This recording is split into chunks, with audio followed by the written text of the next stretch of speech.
Hola con todos. El tema de hoy es diagnóstico y tratamiento del síndrome de ovario poliquístico. Bien, entonces, primero, ¿cómo llegamos al diagnóstico? En el video pasado expliqué acerca de las manifestaciones clínicas de esta enfermedad, entonces vamos a tener muy en cuenta antes de comenzar el abordaje, la evaluación para llegar al diagnóstico en nuestras pacientes. Entonces, ¿cuándo vamos a sospechar? Primero, y lo principal, lo que se presenta más frecuentemente, signos de hiperandrogenismo, como por ejemplo hirsutismo, acné y pérdida de cabello en patrón femenino. Recordemos que cuando se produce clitoromegalia, la voz se hace más grave o hay una pérdida de cabello en patrón masculino, ahí estaríamos pensando en otras causas de hiperandrogenismo y virilización, como por ejemplo una hipertecosis o un tumor productor de andrógenos. Pero en este caso, si las pacientes se presentan con estas tres, vamos a sospechar de hiperandrogenismo por síndrome de ovario poliquístico.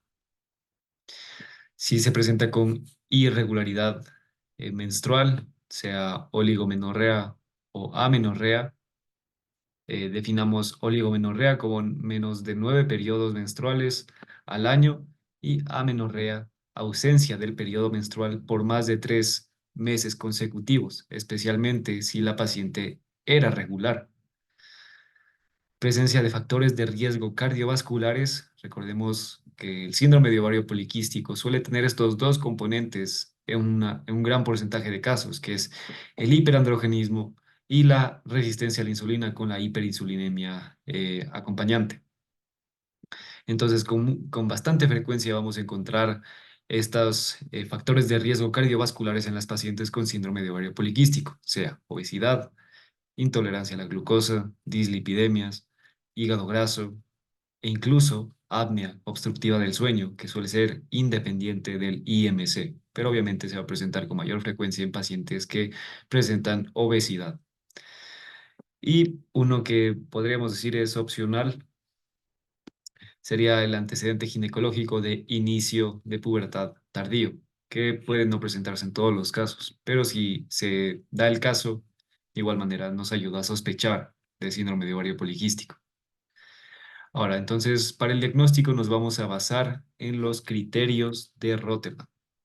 Tenemos que cumplir con al menos dos de los siguientes tres criterios, que son oligo y o anovulación, signos clínicos, es decir, hiperandrogenismo, el acné, la pérdida de cabello en patrón femenino, o bioquímicos de hiperandrogenismo, ovarios poliquísticos evidenciados en el ultrasonido, evidentemente.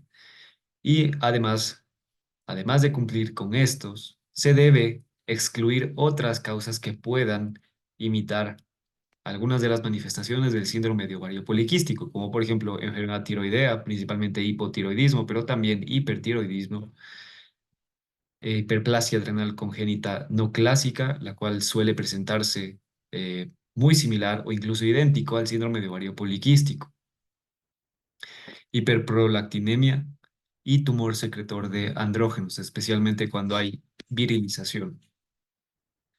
Ahora, ¿cómo vamos a proceder con la evaluación diagnóstica? Pues si es que tenemos lo principal, que son estos signos de hiperandrogenismo, acné, hirsutismo, pérdida de cabello, entonces lo siguiente que vamos a hacer es ver cómo están los ciclos menstruales, si es que son normales o si es que son anormales, oligomenorrea o amenorrea. En el caso de que solo tengamos hiperandrogenismo y ninguna otra manifestación, es decir, las menstruales, entonces solo vamos a medir la testosterona sérica total. Y lo siguiente va a ser pedir un ultrasonido transvaginal.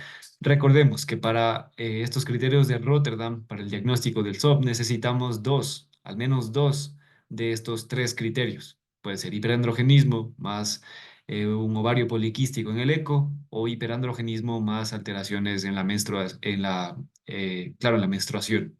Entonces, en este caso, como tenemos ciclos normales, lo siguiente es pedir un eco transvaginal. Y ahí, ¿cuáles son los criterios para el ultrasonido de síndrome de ovario poliquístico, de acuerdo a Rotterdam? Son 12 o más folículos de 2 a 9 milímetros de diámetro en cada ovario o volumen ovárico mayor a 10 mililitros. Si es que cumple con al menos uno de estos criterios del ultrasonido, entonces ya llegamos al diagnóstico de síndrome de ovario poliquístico. Si es que no cumple con ninguno, pues vamos a considerar otro diagnóstico, que ya vamos a ver más adelante los diagnósticos diferenciales. Ahora, por otro lado, si es que, si es que tenemos los signos de hiperandrogenismo, los clínicos, y a esto se le suma oligomenorrea o amenorrea, entonces vamos a pedir de nuevo la testosterona sérica total. Y en segundo lugar, lo que vamos a pedir es 17 hidroxiprogesterona sérica. ¿Cuál es el objetivo de esto? El objetivo es, como les mencioné antes, una enfermedad que se presenta de manera idéntica al síndrome de ovario poliquístico, es la deficiencia de 21 hidroxilasa no clásica, es decir, la hiperplasia adrenal congénita por deficiencia de 21 hidroxilasa, pero no clásica, es decir, la que no se presenta durante el periodo neonatal. Ya entonces, en estos casos, vamos a pedir testosterona más 17 hidroxiprogesterona. Si es que la paciente presenta oligomenorrea, vamos a tomar la muestra en la fase proliferativa temprana. Pero si es que la paciente presenta amenorrea, pues podemos tomar una muestra en cualquier momento. También importante descartar otras causas de oligomenorrea o amenorrea, como por ejemplo hiperprolactinemia, entonces para lo cual vamos a pedir prolactina, TSH, FSH y también una HCG para siempre, recordemos, siempre, siempre, siempre, paciente con eh, que no ha tenido su periodo, descartar un embarazo, ¿verdad? Ahora, dependiendo de estos resultados. Usualmente los niveles de testosterona en las pacientes femeninas va a encontrarse entre 40 a 60 nanogramos por decilitro, la testosterona sérica total. Si es que excede los 60 nanogramos por decilitro y tiene niveles por debajo del punto de corte para la 17 hidroxiprogesterona en el síndrome, la hiperplasia adrenal congénita no clásica, si es que es menor a 200, la 17 hidroxiprogesterona, entonces el diagnóstico va a ser el síndrome de ovario poliquístico, siempre y cuando se hayan descartado todas estas otras causas, ¿verdad? Y en el caso de la testosterona menor a los 60 nanogramos por decilitro, entonces aquí vamos a decir que a lo mejor el ovario no es el que está produciendo una gran cantidad de andrógenos, como ocurre típicamente en el síndrome de ovario poliquístico. Y por otro lado encontramos un mayor a 200 nanogramos por decilitro de 17 hidroxiprogesterona. Esto nos va a estar indicando que las glándulas adrenales, la parte reticular, está produciendo un montón de andrógenos, es decir, deshidroepiandrosterona y androstenediona. Entonces, para confirmar, se va a realizar el test de cosintropina, que es este agonista o esta hormona que emula la ACTH y que nos va a ayudar a determinar si es que hay un incremento abrupto de la producción de estos andrógenos adrenales. Y ahí con esto vamos a llegar al diagnóstico de la hiperplasia adrenal congénita no clásica. ¿Ya qué consideraciones debemos tener en cuanto a la medición de andrógenos? Y en cuanto a los exámenes de laboratorio, es que si es que llegamos a encontrar unos niveles mayores de testosterona, mayores a 150 nanogramos por decilitro, esto no es tan característico del síndrome de ovario poliquístico. Esto nos va a hacer sospechar en presencia de virilización de tumores productores de andrógenos o también de hipertecosis ovárica, lo cual es más común en pacientes mayores de 30 años. No se recomienda la medición de testosterona libre, puesto que no suele arrojar resultados confiables. Tampoco se recomienda medir de manera rutinaria la DHEA o deshidroepiandrosterona. Solo en pacientes con signos de hiperandrogenismo severo o virilización, pues va a estar indicado este examen de sangre. Y la hormona antimuleriana, en la parte de manifestaciones clínicas, en el anterior video mencioné que suele estar elevada en los pacientes con síndrome de ovario poliquístico. y que tiene una gran sensibilidad y especificidad para este diagnóstico. Sin embargo, todavía no está muy estandarizado su uso, entonces no se mide de manera rutinaria. Ahorita más están en fases de investigación. En cuanto al ultrasonido transvaginal, solo acuérdense que si ya tenemos oligomenorrea o amenorrea más el hiperandrogenismo, pues ya no requerimos el ultrasonido. Pero si es que no tenemos cualquiera de estos dos, y lo más frecuente va a ser la oligomenorrea o amenorrea, es decir, que esté ausente, entonces ahí sí vamos a pedir un ultrasonido transvaginal para llegar al diagnóstico. Ya. Recomendaciones adicionales son que si los pacientes ya están tomando la terapia anticonceptiva que vamos a ver a continuación, se recomienda suspenderla de 4 a 6 semanas para poder medir los andrógenos y poder llegar al diagnóstico. Para pacientes con hiperandrogenismo severo, pues vamos a medir, además de la testosterona, la deshidroepiandrosterona, como ya mencioné. Y si es que hay, por ejemplo, signos clínicos o signos y síntomas clínicos adicionales que no entran en lo que es el síndrome de ovario poliquístico, como por ejemplo la plétora facial con esta facies de luna llena, la obesidad central, las estrías violáceas, la debilidad en miembro superior, inferior, pérdida de la masa muscular, eh, una aumentada susceptibilidad a infecciones fúngicas, como por ejemplo una candidiasis oral. ¿Qué es lo que vamos a sospechar? 1 más 1 es 2, entonces síndrome de Cushing. Y así para otros diagnósticos diferenciales.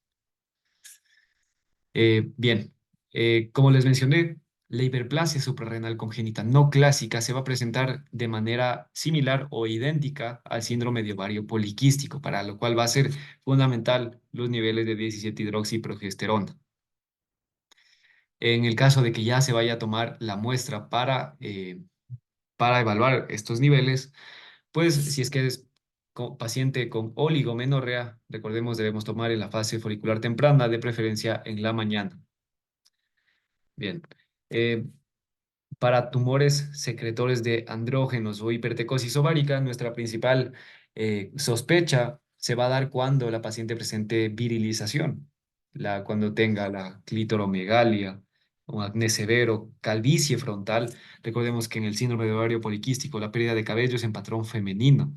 En este caso ya va a darse en patrón masculino, es decir, la calvicie frontal o en la parte occipital, si es que hay un incremento de la masa muscular y la voz grave, o si es que la testosterona está mayor a 150 nanogramos por decilitro o la DHEA mayor a 800 microgramos por decilitro.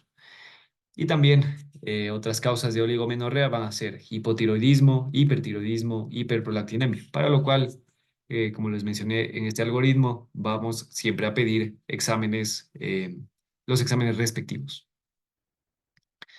Otras características importantes a tener en cuenta en cuanto a los diagnósticos diferenciales va a ser que para la hipertecosis ovárica y para los tumores secretores de andrógenos, más frecuentemente va a ser en pacientes después de la tercera década, especialmente en pacientes que ya han pasado la menopausia.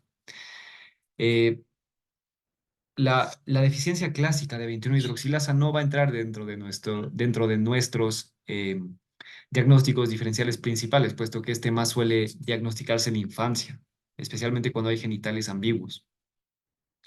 También, sumamente importante, la parte del uso de sustancias. Si es que se presenta con signos de hiperandrogenismo, es una paciente que, por ejemplo, hace, hace deporte, es importante siempre preguntarle si es que está consumiendo alguna sustancia, como por ejemplo andrógenos exógenos, lo cual le explicaría el caso de esta paciente. Acromegalia puede ser una causa, bueno, es una causa mucho menos frecuente, pero ¿qué es lo que nos va a dar indicios de que puede ser este, em, esta enfermedad la causa de los síntomas de la paciente? Por ejemplo, si es que hay un agrandamiento de la mandíbula, si es que está creciendo, bueno, eso más es gigantismo, pero si es que se da en una edad temprana, que la paciente esté creciendo muy aceleradamente, si es que presenta, si es que vemos que ya no le quedan los zapatos, si es que la voz se hace más grave. También si es que hay síntomas de cefalea y que nos indiquen un tumor productor de hormona de crecimiento, si es que hay esta hemianopsia bitemporal, esto va a ser clave, ya que cómo tenemos que evaluar adicionalmente a la paciente luego de que ya hemos diagnosticado el síndrome de ovario poliquístico. Recordemos, y muy importante, que en el caso del síndrome de ovario poliquístico va a haber un incremento del riesgo de enfermedad cardiovascular. Va a estar incrementado, ya sea por la resistencia a la insulina, por el mayor riesgo de diabetes que hay, por la obesidad. La paciente va a tener más riesgo, igual por la testosterona, por los andrógenos elevados. Recordemos que antes de la menopausia, las pacientes del sexo femenino van a tener menor riesgo cardiovascular por los estrógenos y porque tienen niveles bajos de andrógenos, al contrario de los hombres. Bien, entonces, ¿cómo vamos a evaluar el riesgo cardiometabólico? Ya, para la parte cardiovascular, siempre medir la presión arterial cada visita, el IMC, la circunferencia de la cintura, el perfil lipídico, glucosa en ayunas más test de tolerancia oral a la glucosa, con el objetivo de llegar a un posible diagnóstico de prediabetes o diabetes. Si es que la paciente presenta en el test de tolerancia oral a la glucosa resultados normales, pues vamos a repetir cada 2 años los exámenes. Y si es que presenta tolerancia alterada, pues repetiremos anualmente. Lo de 2 años puede variar de acuerdo a los factores de riesgo de la paciente cardiovasculares. E importante, no se necesita test de resistencia a la insulina. Las pacientes con síndrome de ovario poliquístico por la resistencia a la insulina también van a tener riesgo de hígado graso, pero en este caso no se realizan exámenes de tamizaje como rutina realmente. Además, porque el manejo que voy a mencionar más adelante ya permite a las pacientes mejorar en cuanto a esta patología, en cuanto al hígado graso, incluso si es que si no se realizó el diagnóstico en primer lugar. También las pacientes van a tener mayor riesgo de apnea obstructiva del sueño, por lo tanto vamos a preguntar sobre signos y síntomas de esta patología, como ronquidos, somnolencia excesiva durante el día, cefaleas matutinas, y aquí, si es que requiere, pues se puede evaluar una polisomnografía para la paciente. También tienen mayor riesgo de trastornos del estado de ánimo, por lo tanto, importante el PHQ-9 o cualquier otro cuestionario para depresión y el GAT-7 para la ansiedad. También es importante realizar un screening para trastornos de la conducta alimenticia, especialmente bulimia y el trastorno por atracones. Y cáncer endometrial realmente no está indicado un ultrasonido transvaginal en pacientes premenopáusicas, pero sí en posmenopáusicas. Y ahora vamos con el tratamiento. ¿Cuáles van a ser los objetivos del tratamiento en el síndrome de ovario poliquístico?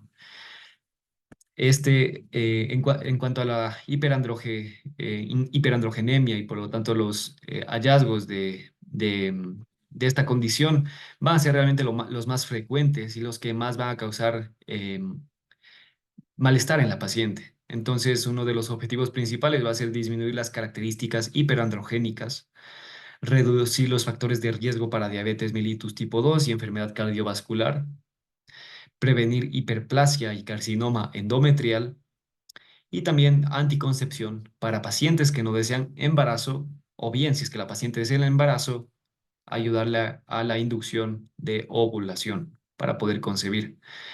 Ya, antes de pasar al manejo, sea de pacientes requieren anticoncepción o desean quedarse embarazadas, siempre, siempre, siempre, y no puedo enfatizar más, la primera línea va a ser la pérdida de peso y el ejercicio.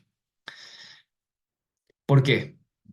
Es el manejo más costo efectivo.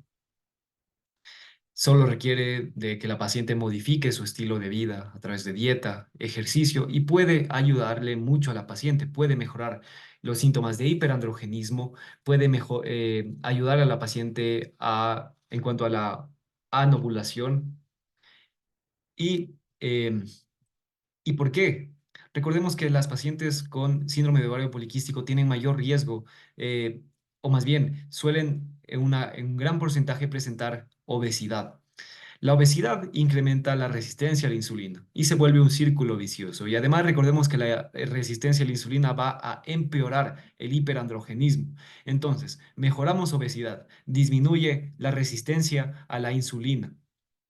Al disminuir la resistencia a la insulina, disminuyen los niveles disminuye esta hiperinsulinemia, disminuye la hiperinsulinemia y entonces a nivel ovárico no va a haber este sinergismo entre LH e insulina para la gran producción de andrógenos que existen en las pacientes con ovario poliquístico. Y entonces de esta manera mejoramos todo el cuadro de la paciente. Pero aquí es sumamente importante que nosotros como médicos estemos capacitados, tengamos el conocimiento necesario para poder establecer una dieta apropiada y un esquema o un régimen de ejercicio apropiado para las pacientes. No basta solo con decirles, bueno, haga 150 minutos de ejercicio a la semana, pero ¿qué ejercicio, doctor? Tenemos que saber eso como profesionales de la salud, puesto que es de las medidas más efectivas en estos casos. Y de hecho es la primera línea. Bien, ahora, entonces, dicho lo anterior, para pacientes que no desean el embarazo, nuestro aliado farmacológico de primera línea van a ser los anticonceptivos orales combinados, es decir, estrógenos más progestinas. Hay varias combinaciones realmente, pero de las que más suelen utilizarse son la de etinilestradiol más noretindrona. Antes de eso, antes de prescribir los anticonceptivos orales combinados, sumamente importante evaluar el riesgo de tromboembolismo venoso. Recordemos que los anticonceptivos orales incrementan el riesgo de tromboembolismo venoso, de un tromboembolismo profundo o incluso un tromboembolismo pulmonar. Entonces, para ello, la edad de la paciente va a ser muy importante, los antecedentes familiares y si es que la paciente presenta obesidad. Recordemos que los anticonceptivos orales combinados nos van a ayudar para la disfunción menstrual y también para la protección endometrial, especialmente las progestinas. Recordemos que las progestinas estamos dando principalmente para evitar este sobrecrecimiento, esta hiperplasia del tejido endometrial.